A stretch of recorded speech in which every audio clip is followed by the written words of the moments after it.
How to zap your websites.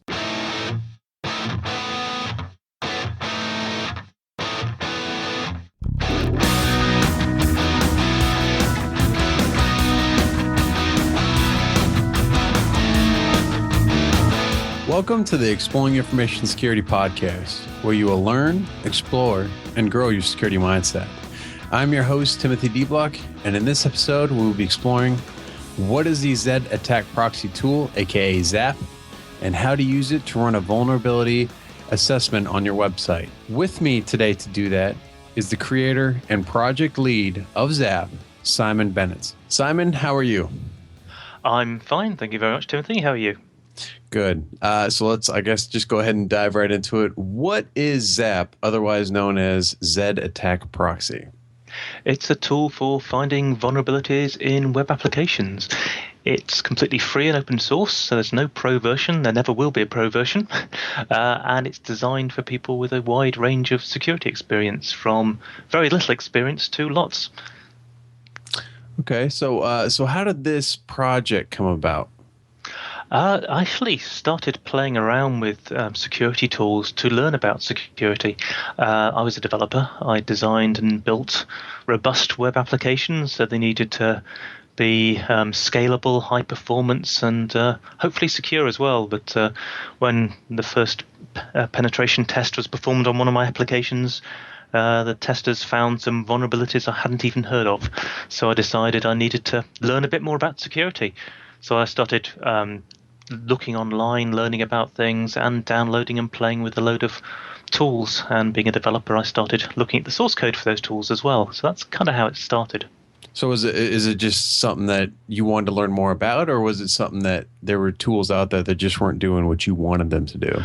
I wanted to learn about security, so I wasn't using any security tools at the time. I was aware of some basic things like cross-site scripting and SQL injection, but things like cross-site request forgery and some more esoteric vulnerabilities I just hadn't heard of.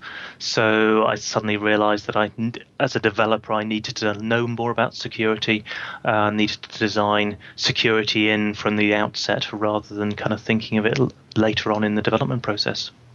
Okay. So what were some of the challenges that you ran into creating this tool? Well, initially it was, I didn't really intend to release a tool. I just started playing around with various tools. I found a tool called Paros Proxy, which I really liked. So I started looking at how that worked and started just playing with source code because it didn't do things quite in the way I wanted, and I wanted to see how it did things.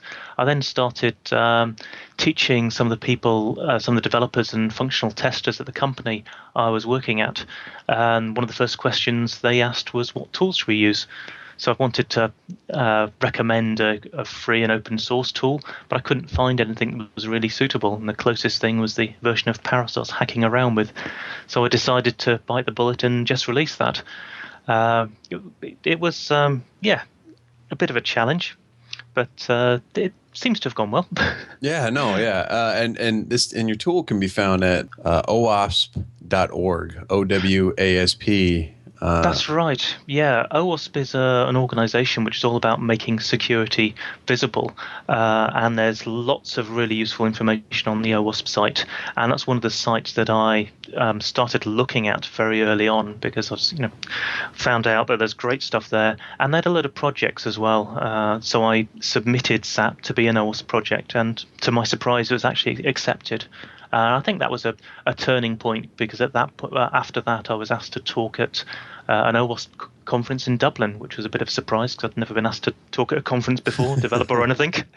But I decided to do that, and it was from there it's really started taking off. Yeah, that is a great site, and I actually just started recently using your tool, and it's really easy to get into, and like you said, there's a lot of good documentation and stuff there as far as getting into it. I mean, that's one of the things which is a challenge because when I released it, I wanted it to be a security tool for developers. That's how I kind of marketed it in a way.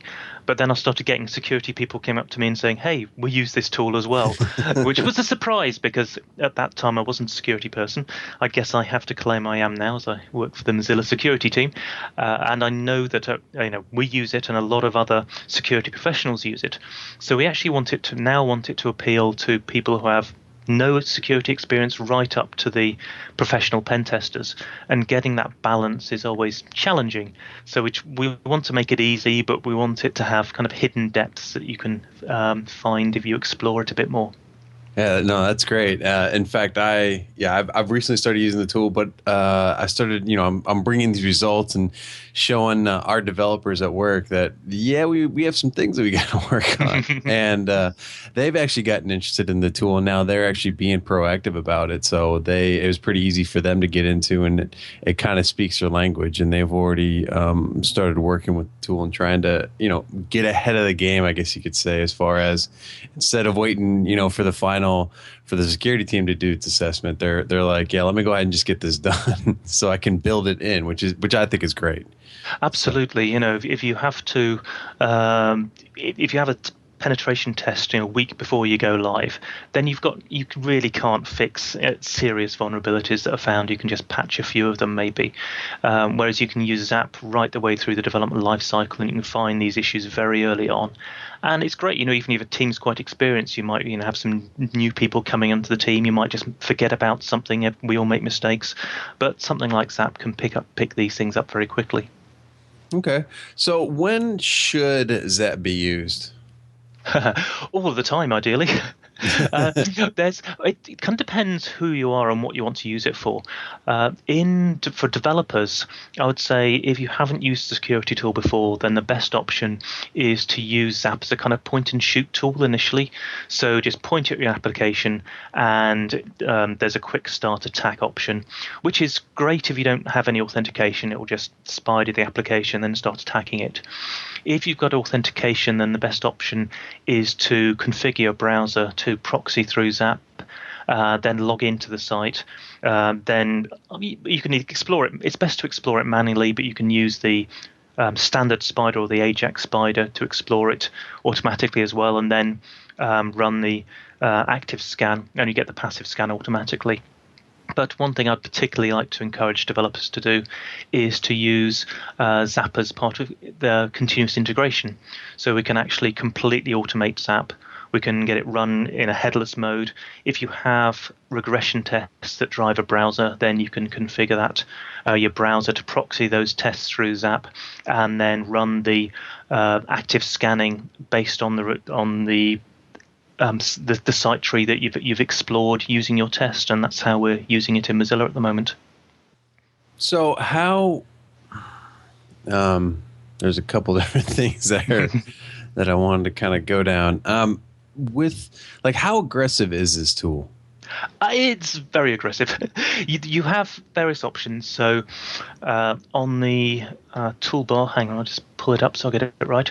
We have some modes, different modes. So we have a safe mode, a protected mode, and a standard mode. The safe mode shouldn't do anything wrong. So you can see what's going on, you can see the requests, see the responses. ZAP will do passive scanning, but that means it just looks at things. It won't take any action. There's a protected mode, and if you go into protected mode, then again you won't be able to do anything until you actually say that something is in a context. So contexts are our way of representing applications. So you can say it's in context and therefore in scope, and then ZAP will allow you to attack it. And there's standard mode where you can do anything you like, which is how I usually run it, but that's just me. I guess most pen testers will probably do that.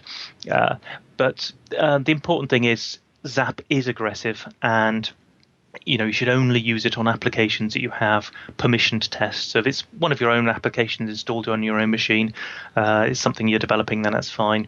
But if it's somebody else's application, then you need permission, because that tries to hack the site and can do damage. It can do. It'll try all the cross-site scripting, SQL injection, all these type of things. So an application that isn't suitably protected can be very badly damaged, and it will take out sites. If they can't cope with a lot of requests coming in. So we have various options which allow us to slow ZAP down a bit, but it still can be very aggressive. Right. Oh yeah. Yeah. I've actually triggered a couple defenses, and I think I may have not necessarily taken bricked anything, but it definitely did see some issues arise from me running the tool. So yeah, that's interesting. Is it better to run it behind the defenses or with with it facing like defenses? It depends what you want to use it for. I would recommend using ZAP without without your web application firewalls and all these kind of things.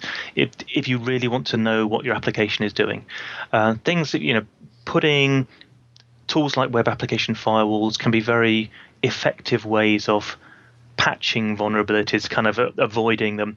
But I think you're better off knowing what the underlying problems are, so you can then decide the best way to approach them. And something like a WAF can be a very good short-term fix, but in general, I think we should be fixing the underlying problems rather than just using sticky plasters. So was that, God, and I guess that's not really the intention, because as you were saying, you kind of built it more for developers, and in that case you're trying to build it in with your projects. That's right, yeah. But when we're now using it in the Mozilla security team for penetration tests, so we're using it as a penetration testing tool, and a lot of people are doing that now. We've got a lot of pen testers working on the application as well as developers. So what improvements or what changes are you planning to make to the tool coming down the road here? We've got a new release that we're looking at in a fairly soon. We never give exact dates, but we're looking at the next release. We're going to include some of the features that have been developed as part of the Google Summer of Code.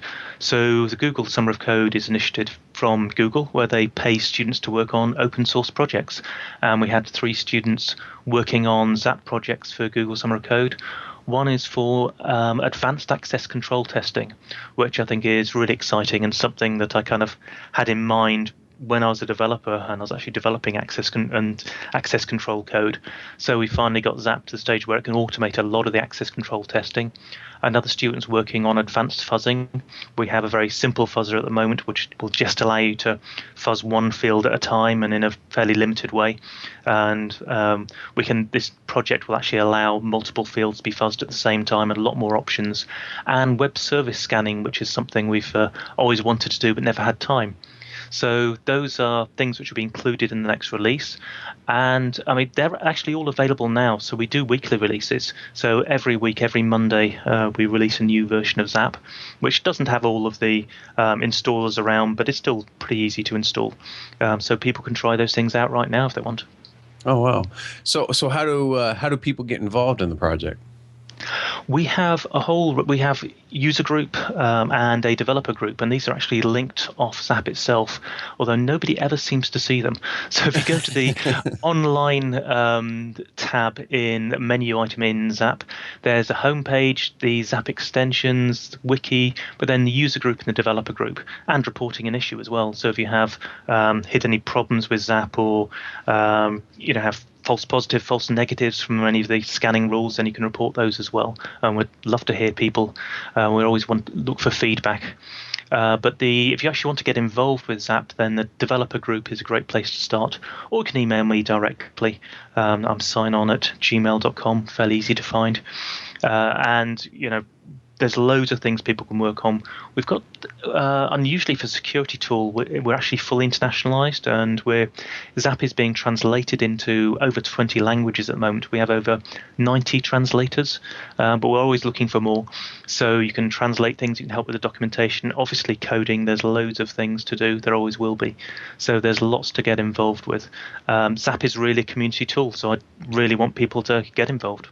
Is there anything in particular that you're looking for right now to help out with the project? Everything.